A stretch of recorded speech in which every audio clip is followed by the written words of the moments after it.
আওয়ামী লীগের নির্বাচনে অংশগ্রহণ নিয়ে এবারে নিজেদের অবস্থান পরিষ্কার করল জার্মান। সম্প্রতি জামাতের সাথে এক বৈঠকে বিষয়টি পরিষ্কার করেন বাংলাদেশে নিযুক্ত জার্মান রাষ্ট্রদূত। একজন বিপ্লব করছে, কিসের বিএনপি, কিসের কি, এগুলো দেখি নাই আমরা। শামীম ভাই যেহেতু পাইছি এই জন্য বললাম, আপনি কিছু মনে করেন না। সেটা হলো এই যে না দেশ। আসসালামু আলাইকুম। অন্তর্বর্তীকালীন সরকারের প্রধান উপদেষ্টা ডক্টর মোহাম্মদ ইউনূস ক্ষমতা থাকাকালীন আজকে সারা বাংলাদেশে যেসব ঘটনা ঘটেছে তার মধ্যে থেকে আমি আপনাদেরকে গুরুত্বপূর্ণ দুইটি ভিডিও ফুটেজ দেখাবো। তাই বলছি সম্পূর্ণ ভিডিও জুড়ে আমার সাথে থাকবেন, তাহলে সবকিছু বুঝতে পারেন ইনশাআল্লাহ। তো চলুন সম্মানিত দর্শক, আজকের সেই কাঙ্ক্ষিত ভিডিও ফুটেজগুলো আমি আপনাদেরকে ধারাবাহিকভাবে দেখাচ্ছি।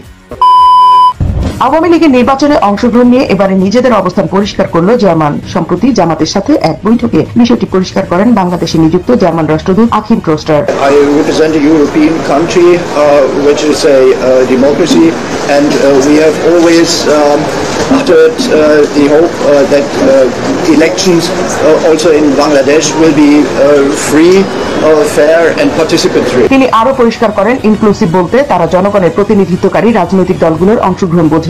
অংশগ্রহণমূলক নির্বাচন বলতে তাদের জন্য অন্য কোনো সংজ্ঞা নেই।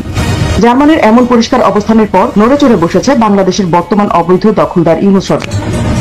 রাজনৈতিক বিশ্লেষকরা বলছেন, জার্মানের এমন অবস্থান পরিষ্কার করে দেয় তারা পক্ষান্তরে আওয়ামী লীগকে বাদ দিয়ে নির্বাচন নামে ষড়যন্ত্রের বিপক্ষে অবস্থান নিয়েছে। আর অর্থনীতিবিদরা জানান, জার্মানকে হালকাভাবে নেয়ার কোনো সুযোগ নেই, কারণ বিদেশে বাংলাদেশের রপ্তানি বাজারের দ্বিতীয় ক্রেতা হচ্ছে জার্মান। তাদের সাথে বাংলাদেশের বাণিজ্য সম্পর্ক ঠিক রাখতে হলে অবশ্যই এ ধরনের গণতান্ত্রিক দেশগুলোর মতামতকে মূল্যায়ন করতে হবে। তা না হলে বাংলাদেশের অর্থনীতি থেকে শুরু করে আন্তর্জাতিক সম্পর্ক সকল কিছুই পাকিস্তানের মতো শূন্যের কোটায় চলে যাবে। Desk report. তো সম্মানিত দর্শক, আশা করছি আপনারা সম্পূর্ণ ভিডিও ফুটেজগুলো মনোযোগ সহকারে দেখেছেন। নোবেলজয়ী ডক্টর মোহাম্মদ ইউনূস ক্ষমতা থাকাকালীন আজকে সারা বাংলাদেশে কি ঘটেছে তাও বুঝতে পেরেছেন। এই বিষয়ে আপনাদের একটি গুরুত্বপূর্ণ মতামত অবশ্যই কমেন্ট করবেন। চলুন এর ধারাবাহিকতা আরো কয়েকটি ভিডিও ফুটেজ আমরা প্রমাণ সহকারে দেখে আসি। একজন বিপ্লব করছে, কিসের বিএনপি, কিসের কি, এগুলো দেখি নাই আমরা। শামীম ভাই যেহেতু পাইছি এই জন্য বললাম, আপনি কিছু মনে করেন না। সেটা হলো এই যে না দেশপ্রেম বললেন, গণতন্ত্র বললেন, এই বললেন, সেই বললেন, সবই তো ঠিকই আছে। আপনারা তো দেশের ভালোই চান। জিয়াউর রহমান সাহেব ৭১ সালের মুক্তিযুদ্ধেই শহীদ হয়ে গেছেন, ধরেন কথার কথা। তাইলে তো উনি নিশ্চয়ই বীরশ্রেষ্ঠ হইতেন। ডেফিনেটলি উনিও মানে ৮ নম্বর বীরশ্রেষ্ঠ হইতেন, বা ১ নম্বর হইতেন, আর বাকি ৭ জন। তাইলে বিএনপি টিএনপি কিছুই দলও গঠন হইতো না, আজকে আপনিও থাকতেন না, বিএনপি হইতো না। এখন ৫ই আগস্টের পরে এই যে ৭ বীরশ্রেষ্ঠর যে মূর্তিগুলি ভাঙা হইলো, তাহলে জিয়াউর রহমানের মূর্তিও ভাঙা হইতো যদি উনি ৭২-এ যদি মারা যেতেন, তাই না? তো তখন তারেক রহমান শিশু ইত্যাদি, তখন তার মনে কি হইতো যে আমার বাবার মূর্তি ভাঙা হচ্ছে? কি হৃদয় বিতরক হইতো না এটা? আপনারা কি এই ৭ বীরশ্রেষ্ঠের যখন মূর্তি ভাঙা হচ্ছিল এটা প্রতিরোধ করার কোনো চেষ্টা করছেন? করেন নাই। যেখানে আসছে, যেখানে হুট করে তো আমি বলি, শুধু এইটা না, শুধু যে বীরশ্রেষ্ঠ তা না, আপনি দেশপ্রেমের কথা বলতেছেন এতক্ষণ ধরে। জয়নুল আবেদিনের মূর্তি ভাঙা হয়েছে, বেগম রোকেয়ার মূর্তি ভাঙা হয়েছে, তারপরে মানে মুক্তি মানে প্রো লিবারেশন অনেক কিছুর উপরে আঘাত। আমি বলছি বিএনপির প্রতিষ্ঠাতা একজন বীরত্ব, বিএনপির প্রতিষ্ঠাতা একজন ঘোষক স্বাধীনতার। আমি সেই ঘোষণায় উদ্দীপ্ত হয়েছি।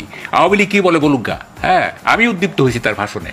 এখন সেই দলটার প্রতিষ্ঠাতা, সেই দলটা প্রো লিবারেশন যত কিছু বললো, যত কিছু, এগুলোর উপর যে এত আঘাত আসলো, আপনারা ১০ মাস ধরে কিছুই করেন নাই, কিচ্ছু করেন নাই, আপনারা গা ভাসায় দিচ্ছেন। হ্যাঁ, এখন এসে আপনারা বলতেছেন যে এইটা করতে হবে, ওইটা করতে হবে। দেশটা কোথায় চলে গেছে আপনি জানেন? এই তারেক রহমান কি, আমি শিওর যদি নির্বাচন হয় তাহলে Tarique Rahman will be prime minister of Bangladesh. উনি কি যে মূল্যবোধের যে অবক্ষয় করছে, অর্থনীতি বাদ দেন, অর্থনীতি রিগেইন করা যায়, আমাদের কৃষক আছে, আমাদের শ্রমিক আছে, সব আছে, অর্থনীতি ঠিক করব। যে মূল্যবোধের ধ্বংস হয়ে গেছে ১০ মাসে, এইটা কিভাবে তারেক রহমান উদ্ধার করবে, সেই প্রশ্নের উত্তর আপনি আমাকে দিবেন। আচ্ছা দিয়েন। ২ নম্বর হচ্ছে যে আমি যেটা বললাম যে ইউনূস সাহেব এক স্টেপও আগান নাই। কিরকম? দুইটাই কিন্তু কন্ডিশনাল। হ্যাঁ, একটা হচ্ছে যে সংস্কার এবং বিচার যদি অগ্রগতি হয়, ইত্যাদি হয়, তাইলে ফেব্রুয়ারিতে নির্বাচন হতে পারে কিন্তু মেবি। আরেকটা কি হচ্ছে যে জুলাই চার্টারের ঐকমত্যের ভিত্তিতে যদি জুলাই চার্টার হয়, তাইলে তো দুইটাই তো কন্ডিশনাল। এখন এই দুই কন্ডিশন যদি বিঘ্নিত, শর্ত যদি পূরণ হয়, হ্যাঁ, শর্ত যদি পূরণ হয়, তারপর। তো সম্মানিত দর্শক, আশা করছি আপনারা সম্পূর্ণ ভিডিও ফুটেজগুলো মনোযোগ সহকারে দেখেছেন।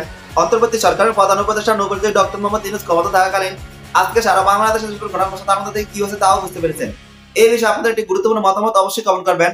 আজ এ পর্যন্তই, দেখা হচ্ছে অন্য একটি ভিডিওতে। সে ভালো থাকবেন, সুস্থ থাকবেন। আল্লাহ হাফেজ।